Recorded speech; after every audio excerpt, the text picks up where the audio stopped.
Hanging out here, I believe it's the Cicero area with 6'8" Kelly Smith. He is 41 years old. He finished in the top 40 or 30 or somewhere right around there at Fulton this year. Had his best career run finish this year, a 12th place finish for him. Got about 20 times in addition to Fulton. He also ran at Super Dirt Week. Still got a shock tower to fix from that. 3-4 times out in Weedsport, ran to Brewerton. Also did a race out at Land of Legend Raceway. He's been about 6 or 7 years right now in the division. He is in, of course, the DIRTcar Sportsman. His 74 is here in his garage at his house. How we doing, man? Thanks for having me out. Oh, not too bad, Doug. How's the car? It needs a little bit of work after Dirt Week. I got to put a shock tower in it and go over the rest of it and then get it ready for next year. Okay, so not bad then. No, not too bad. Okay, this is a season review, so he's going to get the questions just like everybody else. That's what we're going to be doing with drivers for the next few months here. So overall, how was the season for you? Good for me. I mean, I had a lot of fun. Went down south to start the season last February and, progressed from there. Got better as the year went on. No, I went down to Lakeview. Oh, okay. The south of the border show. No, that was a dirt show. Oh, it was a dirt show. Yes, okay. That was a dirt show. All right. Best night of the season. What was it for you, Kelly? Probably in August when I was running in the top 10 until with like 4 to go. Restart got me. I got passed on a restart and finished 12th. So you could have had your first top 5, maybe. Could have had. Well, I was running up there, 6th, 7th. Just completed a pass for 7th. Caution came out. What could have been, right? Yeah, I mean that's racing though. That is racing. Unfortunately, that is the truth. Worst night of the season. What was it and what happened? Worst night of the season.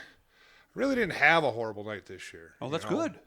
I mean, Dirt Week sucked because I broke the shock tower in the last chance qualifier. But I mean, probably the worst night was the week at Fulton, or I went to Brewerton for the series show, and qualified, hit the Uke tire in the first lap. Gotcha, and that's what it did there. So, next thing in the shop to do. I see we got the shock tower off. Yes.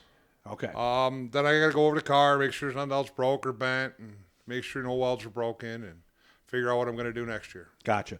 So the other questions here. What do you do on a rain out? Because there's two different types of rain outs. There's rain outs when you know it's coming and you're kind of ready for it. And there's other rain outs where it kind of happens and you're surprised. What would you do on a rain out night? Any special plan? Not really. Just hang out with the wife and my son, Austin. That's about it. If it rained, it rained. What about that sudden rain out? Like when we get there and now, it's 8 o'clock and I got nothing to do. Just come home and hang out with my wife and my son. Nothing special. Okay, not a wild man then. You're not going out with your buddies. With work and everything else, and I work weekends, so I go to a race and I get done racing at midnight. I come home, go to bed, and I'm up at 4 to go to work. So It's not like I'm out partying. Unfortunately, and with his work, I can't do that. He's doing a double on Monday too, so he puts a lot of hours in at that point. Any superstitions? Any things you like to do a certain way? Anything that might fall into that category? Not really. I'm not that superstitious. Just normal things, nothing bolting the car and scaling it every week, and Well, there's no green on the car. No, there's no green on the car, but I don't care. Green don't bother me. So if you had a green body and you got a good deal on it, it would be no problem. Exactly. This is a used body as it is. Okay. Next, do you eat beforehand? I know some people don't like to. They have a nervous stomach. I don't eat. I'm not hungry. I'll eat afterwards. I'll grab a slice of pizza or something on the way home. But other than that, I don't even eat at the races. If I'm there racing, I just don't get hungry. I'm too busy doing other stuff. So it's not necessarily the nervous stomach. It's just being busy. I just don't have time. I mean, I'm a one-man show. So I show up and it's all me. I don't have 3 or 4 people helping me in the pits. So that's true. Yeah, because I know you had to call to get help for Super Dirt Week. Yes. As a matter of fact, with somebody we know, right? Yes. Timmy Snyder, right? No. Who was Short it? I Boss. talked to him. Short Boss. That's what everybody calls him. Who's that? Short Bus Graphics.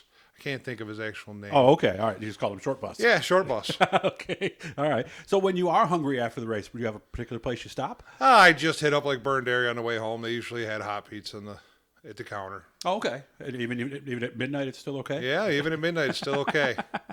Everybody looks at their program right now this time of year.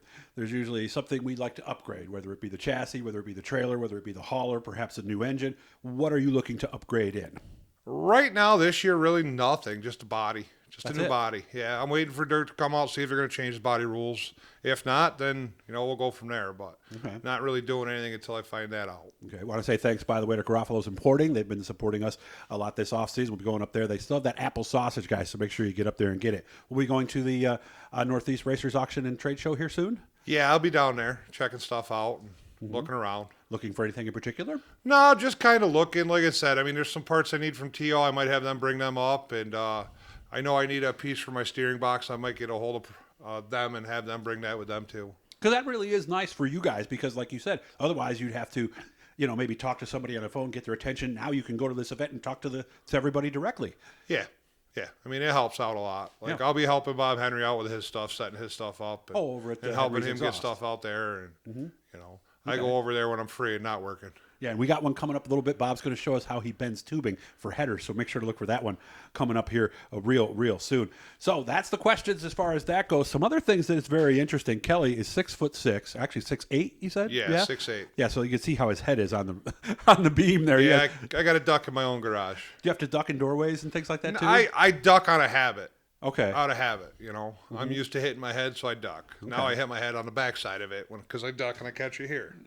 So you've had a few bumps in the head over the years. Yeah, it happens. I'm tall, Did you play sports in high school? Yeah, I played football and lacrosse. Okay, no basketball. No, I did for a little while, and then, I just had more fun playing football and lacrosse. Well, I know some guys that are footballing big like you, and they're like bulls in a china shop on a basketball court. Was that you? Yeah, I don't stop quick. Yeah. Once I get moving, I don't stop. So you'd foul out in 10 minutes? Yeah, pretty much. And you'd be on the bench.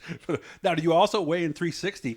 I would imagine you don't have to worry about the scales. How heavy are you on the scales? Oh, I go anywhere from 25 to 25.50, depending on how much fuel I got in the car and everything else. So I'm at a disadvantage to start with. There's nothing else I could take off the car. So when you talk to Tio and people like that, obviously they've got to know there's a lot more center weight in the car. I imagine there's different things setup-wise you have to do to compare to somebody who's 160 pounds. Yeah, I mean, I've never really talked to them directly on setups, but... Well, you need to do that then, right? Well, I've been talking to other people, finding out what they do, and I tried that for a while, and that didn't work for me. Okay. So I've gone a completely different direction than anybody else, and...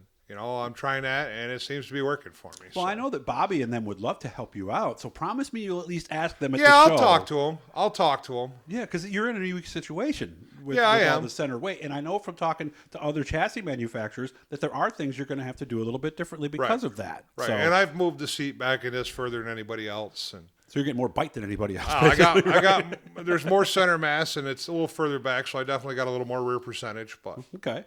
Well, thanks for having me out, man. Yeah, no really problem, appreciate Doug. it. Kelly was offering me some rides at Super Dirt Week, and I really appreciate you reaching out for doing that. Hit the Bluey guys, subscribe. Every time we're talking to somebody cool, and one of these days I'll get in a free throw shooting contest with Kelly. We'll see who wins. So good to see you, man. Yes, thanks for having me out. Okay? Yeah, no problem.